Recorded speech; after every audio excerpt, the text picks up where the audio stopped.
காக்கை வடிவில் சித்தர் விலகும் 1300 ஆண்டு மர்மம், அதுவும் நாம் வாழும் தமிழகத்தில். சிவன் கோவில் என்றாலே தனி சிறப்பையும் பல மர்மங்களையும் கொண்டது. ஏனென்றால் சிவன் அங்கு எழுந்தருளுவதற்கு ஒரு வரலாறும் அதிசயமான புராண கதைகளும் இருக்கும். அப்படி ஒரு அதிசயமான மற்றும் பிரமிக்க வைக்கும் கோவிலாக தஞ்சை பெரிய கோவில் அமைந்துள்ளது. அந்த கோவிலுக்கு அடுத்தபடியான ஒரு கோவிலாக தற்போது கள்ளக்குறிச்சியில் உள்ள தென் பொன்பரப்பி என்ற பகுதியில் அமைந்துள்ள சொர்ணபுரீஸ்வரர் திருக்கோவில் புகழ்ந்து போற்றுகின்றனர். ஏனென்றால் இந்த கோவிலில் உள்ள சிவலிங்கம் நவபாசனத்திற்கு நிகரான சூரியகாந்த தன்மையை கொண்ட ஒரே கல்லால் செய்யப்பட்ட லிங்கம் என்றும், சுமார் 5.5 அடி உயரத்திற்கு பிரம்மா மற்றும் விஷ்ணுவின் பீடங்கள் மீது கம்பீரமாக காட்சியளிக்கிறது.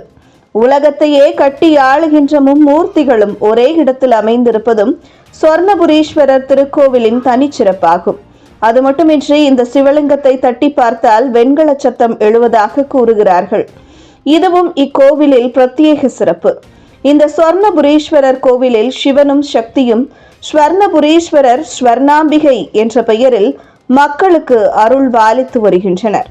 மேலும் இங்கு வீற்றிருக்கும் ஸ்வர்ணாம்பிகை சிவன் இருக்கும் திசையை நோக்கி சற்று திரும்பி இருப்பதாகவும், அருகில் அமைந்திருக்கும் காகபுஜண்டர் மற்றும் அவரது மனைவி பாகுலதேவி ஆகியோரின் ஜீவ சமாதியும் அம்பாளின் பார்வையில் படும்படி அமைந்திருப்பதாகவும் கூறப்படுகிறது. எதற்காக அம்பாள் காகபுஜண்டர் மற்றும் அவரது மனைவியை பார்த்தபடி அமர்ந்திருக்கிறாள் என்றால், சிவனின் தலையில் உள்ள சந்திரனின் கலையில் இருந்து தோன்றியவர்தான் காகபுஜண்டர் சித்தர். மேலும் இவர் நினைத்த நேரத்தில் காக வடிவம் எடுக்கும் தன்மை கொண்டவர். அது மட்டுமின்றி இந்த இடத்தில் சிவாலயம் தோன்றுவதற்கு முக்கிய காரணமாக இருந்தவரும் காகபுஜண்டர். சுமார் 1300 ஆண்டுகளுக்கு முன்பு சித்தர்களின் தலைமை குருவாக கருதப்படுகின்ற காகபுஜண்டர் சித்தர் இந்த இடத்தில் 16 ஆண்டுகளுக்கு மேலாக கடுமையான தவத்தை மேற்கொண்டு அதன் பலனாக 16 முகங்களை கூடிய சிவலிங்கத்தின் தரிசனத்தை பெற்றார். மேலும் தான் தரிசனம் பெற்ற 16 முகங்களை கூடிய சிவலிங்கத்தை போன்று சிவலிங்கங்களை பிரதிஷ்டை செய்து பக்தர்களும் எதிர்காலத்தில் சிவனை இங்கு வணங்க வேண்டும் என்று கூறியுள்ளார். இதனால் அப்போதைய தென்பரப்பி பகுதியில் மன்னராக கருதப்படுகின்ற வானகோவராயன் மன்னன் இந்த சிவலிங்கத்தை மற்ற சிவாலயங்களில் இல்லாத சிறப்புடன் வடிவமைத்ததாக வரலாறு கூறுகிறது. அது மட்டுமின்றி இந்த கோவிலின் கருவறையில் அமைந்திருக்கும் தீபம் எப்பொழுதுமே துடிப்புடன் எரிந்து கொண்டே இருக்குமாம். மேலும் இந்த துடிப்பு நாடி சுவடியின் பூரணத்துவத்தை உணர்த்துவதாகவும் கூறுகிறார்கள்.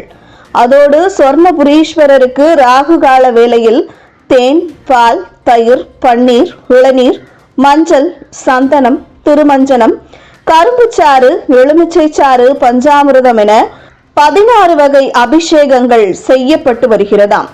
அவை அனைத்துமே தானாக பிரிந்து சிறிது பிசிறு கூட இல்லாமல் தனித்தனியாக 16 கோடுகளாக சிவலிங்கத்தின் அடிபாகத்தை அடைந்து லிங்கத்தின் பீடத்தில் ஐக்கியமாவதை காணலாம் என்றும் இப்பகுதி மக்கள் கூறுகின்றனர்.